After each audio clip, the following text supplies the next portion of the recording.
Bonjour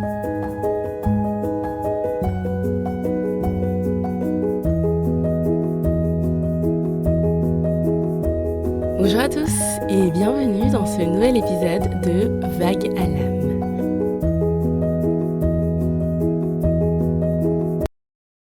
L'épisode du jour est consacré à la foi. Avant de commencer cet épisode, j'aimerais partager avec vous une citation de Paulo Coelho, une citation qui m'a beaucoup marquée dans son livre L'Alchimiste, que j'ai lu il y a quelques années maintenant et qui dit « Quand tu veux quelque chose, tout l'univers conspire à te permettre de réaliser ton désir. » Alors, je vais quand même ajouter une petite nuance à cette citation. Avant que l'univers conspire à réaliser ton désir, il faut avant tout savoir ce que l'on désire réellement, ce que notre âme désire profondément. Mais ça, ce sera le sujet d'un autre épisode. Aujourd'hui, on va plutôt se concentrer sur le sujet de la foi. Et bien sûr, à nouveau pour rappel, ce qui est partagé ici n'est pas une vérité. Je partage ici un point de vue en fonction de mon expérience, de mon prisme personnel. Donc voilà, comme d'habitude, prenez ce qui vous parle et laissez le reste. Eh bien, la foi, qu'est-ce que c'est ? La plupart du temps, quand on parle de foi, on a tendance à associer ce mot à la religion, la foi chrétienne, avoir la foi en Dieu, par exemple.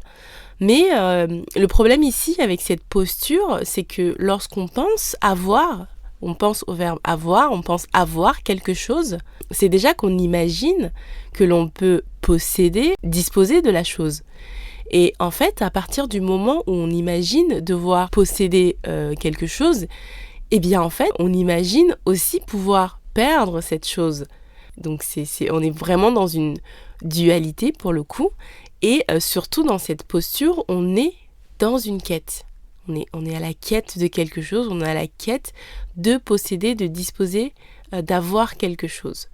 Et bien en fait, le problème ici, c'est que quand on se met en quête de quelque chose, il est possible en fait de ne jamais s'arrêter et de consacrer toute sa vie à cette quête sans jamais trouver, sans jamais être satisfait de ce que l'on trouve, finalement passer totalement à côté de sa vie, totalement se perdre dans cette histoire de il faut que je trouve quelque chose, il faut que je trouve cette foi, il faut avoir cette foi en voilà, et voilà, donc vraiment passer à côté de sa vie. Eh bien en fait, la vie, c'est pas quelque chose qui s'obtient, c'est quelque chose dont on fait l'expérience.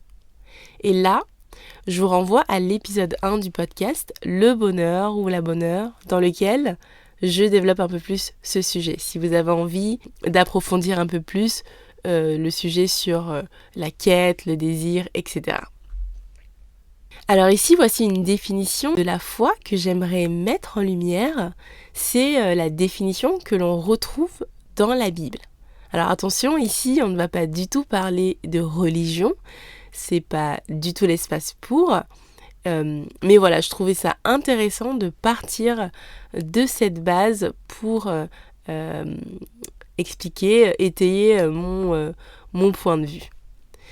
La foi, dans la Bible, est définie comme étant une ferme assurance des choses que l'on espère, une démonstration de celles qu'on ne voit pas. Alors ici, l'angle de vue que j'aimerais aborder, c'est l'action qui accompagne la foi. L'action, le verbe d'action ici, autrement dit, imaginez ici non plus avoir la foi, comme on pourrait le dire ou l'entendre, mais plutôt être dans la foi. En adoptant la première posture, avoir la foi ici, ce qui se produit, c'est que notre attention, elle est portée vers quelque chose qui est extérieur à nous, quelque chose que l'on souhaite posséder, acquérir, avec ce verbe d'action avoir. En adoptant la deuxième posture, être dans la foi, eh bien ici, notre attention, elle est tournée vers l'intérieur, quelque chose qui est déjà en nous, quelque chose finalement un état d'être que l'on va cultiver à l'intérieur de soi. Prenons un exemple pour illustrer tout ça. L'exemple que j'aimerais partager aujourd'hui, c'est l'exemple de mon expérience personnelle. Pour les personnes qui me suivent sur les réseaux sociaux, notamment sur Instagram, vous avez dû voir passer une information dans laquelle j'indiquais qu'après un long voyage introspectif, intérieur, j'ai eu l'intuition de faire ce que je suis en train de faire aujourd'hui, avec cette envie viscérale de réellement incarner cette volonté d'accompagner, de partager et de transmettre aux autres cet équilibre que l'on peut retrouver à l'intérieur de chacun de nous. D'ailleurs, petit aparté, quand je disais tout à l'heure au début de l'épisode, savoir ce que notre âme désire, je fais allusion ici à l'intuition. Dans notre exemple, si on regarde l'exemple de près, si on regarde l'expérience de près, c'est une nouvelle expérience. Une nouvelle expérience qui est inconnue. Une nouvelle expérience qui, en apparence, peut faire peur. Parce qu'évidemment, qui à 30 ans, à 40 ou à 50 ans, a envie de tout recommencer, que ce soit se lancer dans un nouveau travail ou déménager dans une nouvelle ville, bref, un peu changer d'itinéraire, si on peut dire ça comme ça. Eh bien, j'ai envie de dire, personne, ou alors très peu de personnes se lancent dans ce genre d'aventure, d'autant plus si c'est inconnu. Tout simplement parce que l'inconnu, ça fait peur et c'est un comportement qui est totalement humain. D'avoir peur de l'inconnu, voilà, ça fait partie des mécanismes humains et c'est ok. Eh bien ici, il y a 2 solutions dans notre exemple. La première solution, c'est de se laisser submerger par cette peur de l'inconnu. Quand on a peur, on se décentre, on est déstabilisé, on perd en énergie et on a des réflexes de survie qui se déclenchent naturellement. Et ici, dans notre exemple, les réflexes de survie qui se déclencheraient, ce serait soit la sidération, soit la fuite. Autrement dit, ici, décider de ne rien faire, parce qu'après tout, qu'est-ce qui me dit que c'est la bonne direction pour moi ? Pourquoi je fais tout ça ? Eh bien, j'ai envie de vous dire, on n'en sait rien. Mais en prenant la direction de cette première solution, on est littéralement en train de se raconter une belle histoire et de se perdre dans cette belle histoire que l'on se raconte.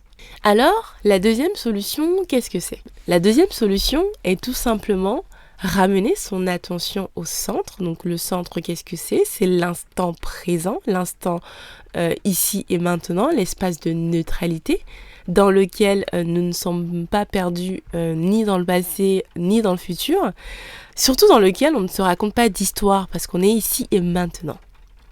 Eh bien, en faisant cela, en étant dans cet espace de neutralité, dans un premier temps, on met de la distance, on prend du recul, on met de la distance entre nous et l'expérience. L'expérience qui nous procure cette émotion de peur. Et dans un deuxième temps, parce que nous sommes connectés à cet instant présent, nous avons pris de la distance, nous avons donc plus d'énergie dans cet espace de neutralité. On peut alors choisir et non plus subir cette émotion. On peut choisir de réagir autrement, d'agir autrement et non plus subir cette émotion de peur. Et bien ici, pendant quelques instants, dans cette posture d'instant présent, si on s'autorisait à penser que c'est peut-être en laissant l'opportunité à cette intuition, à ce désir de notre âme, si on laissait l'opportunité à cette intuition de rencontrer l'inconnu, qu'est-ce qui se produirait ? En acceptant d'entrer dans l'inconnu, de faire ce grand saut en apparence dans le vide, un vide qui finalement est rempli de tous les possibles, eh bien, en acceptant de rentrer dans l'inconnu, en se laissant aller au processus de l'impermanence de la vie, de cette vie qui évolue à chaque instant, on décide tout simplement de surfer sur la vague de la vie, de lâcher cette prise, de lâcher cette prise, voilà, de lâcher cette prise que nous avons sur les choses connues. Parce que le connu, c'est rien d'autre que le conditionnement du passé. Et l'inconnu, c'est le champ de tous les possibles. Et si, pendant quelques instants ici, on s'autorisait à être dans cet espace inconnu? Cet espace inconnu où la magie opère. Mais en fait, cette magie, c'est tout simplement l'âme qui agit, comme on pourrait l'entendre dans le langage des oiseaux. Notre âme, cette partie de nous qui sait réellement ce que l'on souhaite et est en train d'agir. Et généralement, quand on laisse notre âme agir, il se produit de belles choses. On peut parfois qualifier ça de miracle ou de chance, mais non, ce n'est pas de la magie, c'est simplement notre âme qui agit. En fin de compte, être dans la foi, c'est être dans cet instant présent, cet espace de neutralité dans lequel, parce que je ne porte plus mon attention sur l'émotion générée par ma peur, alors je suis attentive à cette petite voix que j'entends à l'intérieur de moi et je peux continuer de croire avec cette ferme assurance, cette petite voix, la voix de mon âme qui me dit que tout va bien se passer. Je suis attentive à ce ressenti qui traverse mon corps et je peux continuer de croire avec cette ferme assurance en quelque chose qui n'est pas encore arrivé. Alors je m'autorise ici et maintenant à imaginer tout ce que mon âme désire parce que dans l'inconnu, tout est possible. En étant dans cet espace de neutralité dans lequel il n'y a ni doute, ni peur, ni mélodrame, je permets tout simplement à la vie de me proposer l'expérience la plus juste qui résonne avec le désir qui anime mon âme.